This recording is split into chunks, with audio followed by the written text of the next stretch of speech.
I'll put our training camp atmosphere, the 12s, just the weather. I mean, just everything, all the above is just second to none. So really blessed to be out here with the guys. Great spirits, locked in. You know, it's the first day back, so there's some things we're working through, but really optimistic. Guys are in a great spot, so I'll go attack the rest of the day and we'll see more. What are you most excited to see on day one?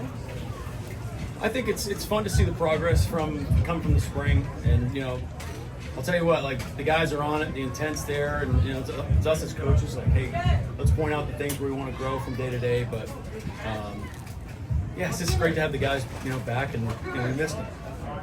You got to see Torrey Horton out there doing a lot of the work today. Where's he at physically now after this break between mini camp and Yeah, you know, we have a plan to bring him back full speed, but I mean, when he's out there, he's full go. We're just kind of managing, you know, his reps right now, but doing a great job. He's right in the mix. Mike, all the mixing and matching on the offensive line, how much will that continue when the pads go on, or is it still trial phase right now? It'll probably go into next week when we put pads on. Yeah, for sure. He's in a great spot mentally. Just awesome to see him do all the things that we wanted him to do from the get-go. So I know he's really excited about what's going on, and yeah, I mean, great first day with camp. And Coach, for you, this is your second mini camp, and I know it's day one, but does it already feel different than last year already? Yeah. I know it's day one, but I mean, yeah, totally. I just, you know, second time around, I think it's the same message with the rest of the team. If you don't have the mentality of, hey, let's assess where we were, you know, what we were thinking, why we were doing the things, how we can learn, how we can grow. I'm right there with the guys, and yeah, it's more confident, more like just have a better feel for what we're trying to achieve on a day in, day out basis. How we message things, keeping it a little tighter, just a connection with the guys, just being around for another year, whole staff really. So yeah, it's really exciting, but a lot of growth. Hey Coach, when you've got this time, this off season between training camp and now, do you spend more time studying offense or studying other defenses? That's a good question. Probably this, like from the spring till now, more offense. I think you're trying to understand in the time from the end of the season to off-season program, like structurally where you want to try to take some of our defenses. So yeah, but in the summer it's probably more so towards our opponents. For me personally. Do you spend any time with Clint Kubiak just whiteboarding? Hey, you present this, we would do this, back and forth. More so over tape, or just most of our conversations have to do with football. You know, we don't have a lot of interest outside of this. So, but yeah, just love sharing those ideas, bouncing stuff off one another. You know, we're doing a lot of situational work out there, so we're constantly going back. Hey, this gives us trouble, or this is a pain in the butt, and you want to keep it systematic to what we're doing. But it's great to have an insight from Clint. Mike, how close or not close is Lieutenant being able to practice? We'll see. We're going to the season probably throughout the rest of camp, and then we'll go from there. Yeah, I mean, I think we'll just hold on to the timeline right now, but we're not necessarily close right now. I'm trying to go back to what I was thinking at the time. You know, there's a lot of people that Clint has worked with that I trust, and have those opinions about what it was like working with me. Kennedy Palumbo is a great example. Just working with him in Minnesota. Obviously, what Gary brought to the table. But yeah, I mean, these are the guys you're working with every day, and you're going to go to battle with. And Clint is just a high character guy, high integrity, great football acumen. Obviously, we love the system that he's bringing to the table. But yeah, it's fun to work with him every day. Mike, how much do you relish these moments, training camp, in terms of teaching? As a teacher, and getting them up to then working with the players. Well, it's critical. I mean, guys got to learn what to do and how to do it, and you're only allowed a certain amount of allotted time on the field. And our theory is we're trying to use that time better than anybody else and be more efficient, so our guys can play better ultimately. So yeah, it's critical this time of year for sure. Jonathan, out here. Where's that? Yeah, right now he's on NIR. I'm sorry, on NFI, excuse me, got my acronyms jacked up. But he's working through a back right now. Long term, I think he's going to be fine, but he's working through it. Hank's a vet. He's a 12-year guy. I mean, we're taking our time with it, so we're not in a hurry. had a little bit of an illness last night, so we're just playing, being cautious. And bringing him back, how did that happen since we last kind of talked to you? Bringing Shaquille back, re-signing Shaquille. Well, it was something that we were working through. There's a process behind it. We had Shaq come in and visit, and he had a great visit. Kind of Twilight Zone, coming back into the building, and offices are flipped around, new faces and everything. But he fits in great. The building, the staff love him, and it's kind of only a couple days with the rest of the DB room. But he's going to be a guy we're going to lean on, being a vet presence with those guys, and it's been fun so far. But excited to get him out there working with the rest of the team. The attendance you had when it wasn't mandatory earlier in the summer, having everybody here, how much does that better position does that put you in today in day one of training camp? I'm sorry, I didn't hear you. The attendance you had when it wasn't mandatory back earlier in the spring or whatever, how much of a better position does that put you in today in day one of training camp? I think it's really important personally. I think the guys feel it. They feel the confidence. You talk about our insults today. It's like, hey, I've heard this 3 times already. Rather than the first time you're hearing it. Offensively, I think we almost had 100% participation the whole time, and so you can feel the execution right now where they're at compared to they were first day of the spring.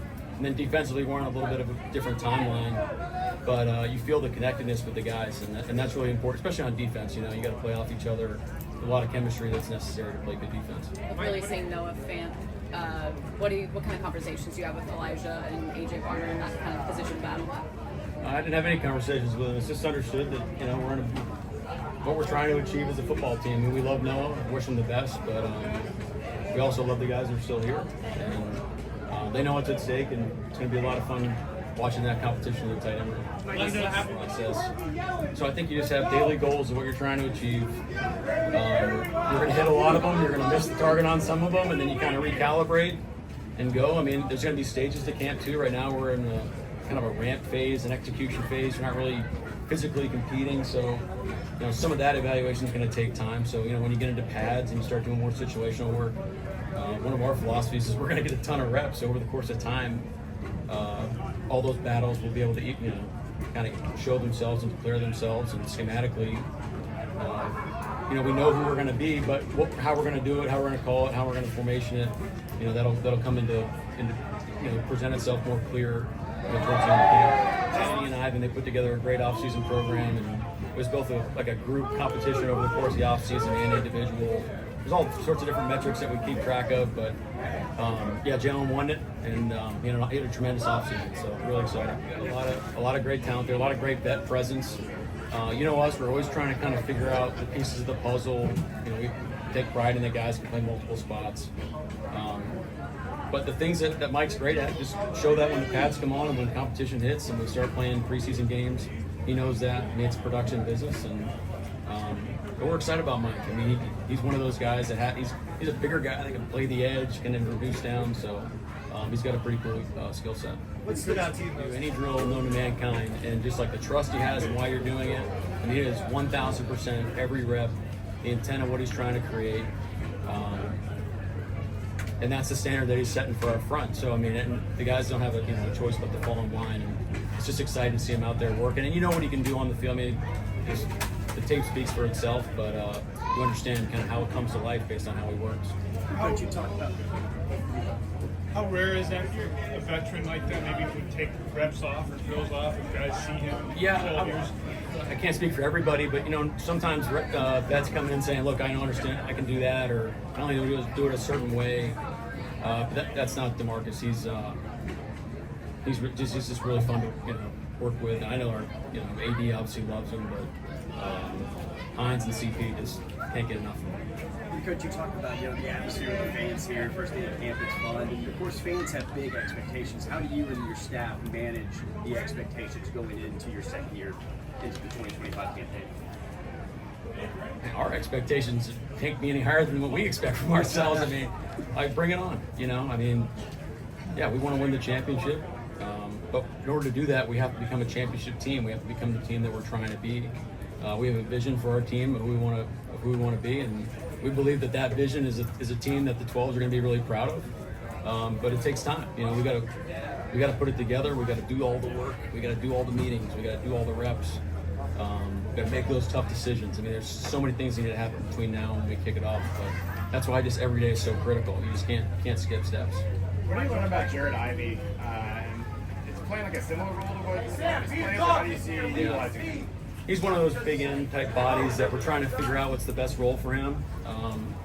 But he's right in the thick of it. I mean, but it's great competition. But that role is kind of unique to us on how we utilize those guys, so it fits in pretty good.